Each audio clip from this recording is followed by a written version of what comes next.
O'zbekistonda yagona bo'lgan BYD Han L. Bu mashinamiz 2025-yilda ishlab chiqarilgan. Nimaga yagona deyotgan bo'lsanglar, bu mashinamiz gibrid pozitsiyasidan menimcha eshitmaganlar bo'lsa kerak ko'p. Yumshoq ballonlari bor ekan. Bu 300 tezlikka yaraveradigan ballonlar ekan, Xitoydan o'zidan zakaz qilingan ekan. Apornilari ham chotki holatda, hamma yo'g'i joy-joy. 360 kamera, head-up display.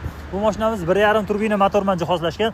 0 dan 100 gacha 3.2 sekundda chiqar ekan, maksimal tezlik 300 dan o'tar ekan. Yurgan masofasi 3000 dan o'tib turibdi, holatlari juda ham tiniq. Head-up display, cruise control, sidina, massaj, abagrev hamma yo'g'i bor. Bunaqalari ham zo'r haliga. Akustikasi ham zo'r jihozlashgan. Mashinamiz juda ham qiziqarli.